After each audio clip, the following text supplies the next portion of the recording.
How are you doing? I'm good. How are you? ¿Cómo estás? Muy bien, muy bien. My name is Francisca Aronsson, and I'm a Peruvian actress. So glad to have this interview. Oh, it's so nice to meet you. You're so beautiful. Oh, thank you, Sofia. Okay, so first of all, in your music video clip, fire appears often. What does fire mean to you emotionally, and how did it end up in your music video Fool's Gold? It's a great question. So when I was brainstorming, the release of the record and the story that I wanted to tell, because every aspect of the story is so important to me, we wanted a really strong visual story. And after a lot of thinking, we thought of the concept of fire, because fire actually signifies the beginning or the birth of something, el inicio de algo. And Fool's Gold, to me, is the beginning of a story that I'm sharing with the world. So it all kind of made perfect sense. And I loved kind of the power of that visual too. Yeah, you're an important part of the entertainment industry. What productions would you like to do in the future, and how do you believe the pandemic will change the industry in the future? That's a great question. Thank you for saying that, first of all. I'm really looking forward to step further into the world of producing and perhaps even directing when it comes to my own music videos and films as well, and possibly even TV, which is really exciting. Of course, being in front and behind the camera. I think the world of the pandemic has changed the world forever. I think we as artists are forever changed. And I feel like the connection that artists and fans have, or the rest of the world has deepened significantly, because even though we've been so physically distant, art has connected us in ways that we never imagined, which is so beautiful. And I also think that, for instance, I shot a movie during the pandemic called Songbird. It was a Michael Bay film, but it was a really, really small cast and really small crew. It was almost shot like an independent film, which otherwise a Michael Bay movie wouldn't have been shot like that. But there was something kind of magical about the way that it was shot. It was so personal and so kind of stripped back and vulnerable. I think that perhaps we might be embracing that form of storytelling a bit more. Or once the pandemic is over, we're going to want to see huge blockbusters, and we're just going to want to be able to put on big productions again. But I think it's changed all of us, who we are at our core, forever. Yeah, I totally agree with you, Sofia. And if you had to make choice between music or acting, which one would you choose? It's a very difficult question. Es muy difícil. Nunca puedo escoger porque it's so much more than what I do or what I love to do. It really is who I am. Since I was, o sea, tenía 3 años y estaba cantando y bailando. It was, my mom says that I was singing and dancing before I was walking and talking. And it's something that I have it in my blood. So I'm lucky that I get to do everything that I love, and that's be a storyteller and perform. Yeah. We know you're a pop star. Is there any other type of music you would like to try in the future?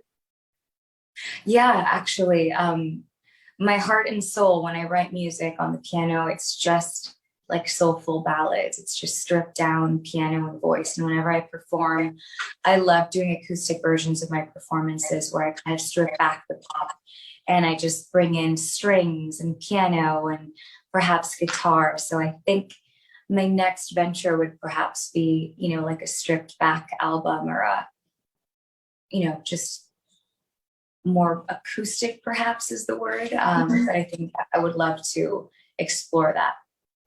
Of course. And now many people have found new talents during quarantine. Have you also discovered a new talent yourself? None. I have no new talents. I decided to stick to what I know, which is acting and singing and doing that. And I gave up on trying to cook. I did cook one successful thing for my sister. I baked for her once, which was a miracle of God. But that was about it. So how about you? Did you learn something? Well, me cooking too. Yeah, I love to cook, but only eggs. And me pancakes. Too. I'm the same. That's all I can make. All I can make are eggs. Eggs or popcorn. And popcorn? Yeah. That's all I can make too. I'll survive with popcorn and eggs. Yeah, yeah. Sofia, you're considered a reference in Latin America. What's your primary advice to young people who want to be a singer or an actor? Thank you for saying that. My advice would be, I think, what my mom has always told me or instilled in me, and that is that nothing is impossible. Dream as wild and as far and as big as you dare to dream, and work as hard as you possibly can towards your dreams. And every door that seems like a closed door is just an opportunity waiting to happen. And your dreams are there, they're waiting for you, and nothing is impossible. And I would also say, which I'm really grateful for, my parents always instilled in me the importance of an education. And I was lucky enough to be able to go to high school and go to college, even though I wanted to do this as well. And I would also support that even though you want to be a singer or an actor or a performer in any way, that you still continue your studies as well. Yeah, Sofía, totalmente de acuerdo contigo. Yo con mi mamá siempre paro. I'm always with her because she's like my friend. She's my mom, of course, and she's very important in my life. Nadie te cuida como ella, nadie te quiere como ella, nadie te conoce como ella. Así que eso es muy importante. Super importante. And Sofía, now let's move on to quick questions. Are you ready? I'm ready. Perfect. If you had the opportunity to remake one of your songs, which song would you choose?